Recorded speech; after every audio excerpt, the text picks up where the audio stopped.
the Loch Ness Monster. Sightings date back to the 6th century. And just when you think the creature and the legend may have died down, for nearly a century, it lurked in shadows, mocked by skeptics, worshipped by believers, and dismissed as fantasy. But now, something has happened. Not a blurry photo, not a shaky eyewitness. This time, it's different. Cold data, relentless machines, and a moment that left scientists speechless. What they saw wasn't a trick of the light. It moved. It reacted. It knew we were watching. Across the globe, the fallout is shaking the foundations of science, folklore, and everything in between. Is this the final chapter of an age-old legend, or the first glimpse into a deeper truth? Whatever you think you know about Loch Ness, forget it.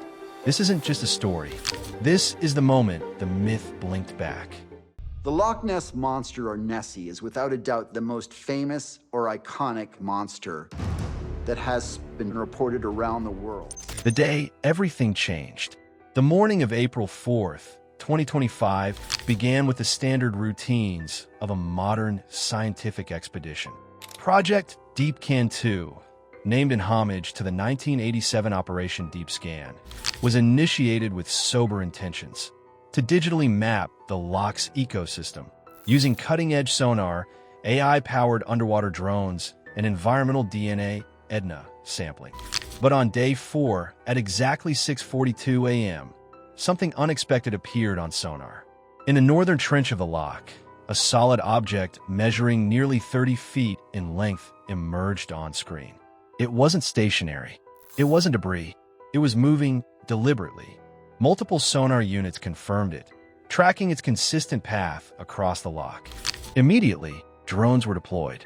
Underwater footage, though partially obscured by peat-heavy water, showed an elongated body moving with rhythmic, fluid grace. The shape was smooth, large, and unmistakably biological. Even more compelling was the thermal scan, a heat signature well above ambient water temperatures. Whatever this was, it wasn't a log, a wave, or wishful thinking. It was alive, warm-blooded, and aware. Then came the game-changer, EDNA analysis. Water samples from the immediate vicinity of the encounter were rushed to labs across Europe. Within days, results came back. Traces of an aquatic vertebrate, warm-blooded, yet completely absent from any global DNA registry. This wasn't eel, salmon, or otter. It was something new, something unclassified. Roots of the legend. To understand the significance of this moment, we must journey back, not just to the 20th century, but to the 6th. In 565 AD, Irish monk Street Columba reportedly encountered a water beast in the River Ness. As the story goes, the beast had killed a man and was about to strike again when Columba intervened, ordering it away. Whether myth or metaphor, this story became the first recorded brush with Nessie. Yet Columba's tale was far from isolated. Throughout the Highlands, whispers of lake monsters and shape-shifting kelpies have persisted for centuries. These spirits, part horse, part demon, were said to haunt lochs, luring travelers to their deaths. The stories blended terror and reverence, and often circled back to a singular fear. Something ancient lived beneath the waves. Loch Ness, with its mist-veiled hills and shadowy waters, became a perfect stage for such myths. The loch itself is 23 miles long and plunges to depths of 800 feet in places. Its waters are dark, oxygen-poor, and unusually cold, conditions that could easily hide something from even the most diligent eyes. From whisper to obsession. By the 1930s, whispers became headlines. Construction near the loch stirred up not only sediment, but stories. Sightings increased. Then came the infamous surgeon's photo of 1934, a grainy silhouette that captivated the world. It was later debunked as a hoax, but the damage, or magic, was done. Nessie had entered the global imagination. Tourists flooded to Drumnadry it. Artists, writers, filmmakers, and fortune seekers followed. The monster became not just a mystery, but a brand. Souvenirs sold. Hotels prospered. Documentaries aired. Nessie wasn't just folklore anymore. She was a phenomenon, Entire families planned pilgrimages to the loch. Boats were chartered, binoculars sold out, and entire local economies began to depend on the myth. Skeptics scoffed, but believers stood their ground. Each new sighting, each ripple or splash, rekindled global interest. Loch Ness became a nexus of curiosity. The credible witnesses. Throughout the decades, sightings continued. Some were wild or unprovable. Others came from reliable sources: scientists, police officers, military personnel. These witnesses spoke of something massive, silent, and graceful. A long neck, a series of humps, unnatural speed, silent movement across still water. Again and again, the same elements appeared. Many sightings occurred in the early morning or late twilight, when the water is stillest and the light softest. Conditions ideal for observation. Reports suggested a creature active during these low-light hours, perhaps a behavioral pattern missed in earlier research. One particularly notable account came from 1979, when sonar equipment aboard a fishing vessel registered an enormous moving object beneath the surface. The seasoned crew described a sudden, eerie silence before the boat's depth finder temporarily malfunctioned. To them, it was as if something was watching from below. Science catches up. In 1987, Operation Deep Scan saw 24 boats use sonar to sweep the loch. It found anomalies, but no answers. In 2003, the BBC used 600 sonar beams and GPS, but again came up empty. In 2018, Professor Neil Gimmel's Edna study found no monster, just a lot of eel DNA. It was the best explanation at the time. Yet skeptics noted a flaw. Absence of evidence is not evidence of absence. Loch Ness is a notoriously difficult place to search.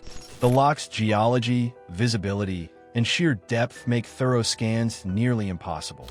Theories of misidentified seals, waves, or even swimming deer abounded. But so did belief. And science, inch by inch, kept returning. New tech offered new eyes. And hope endured. 25 discovery.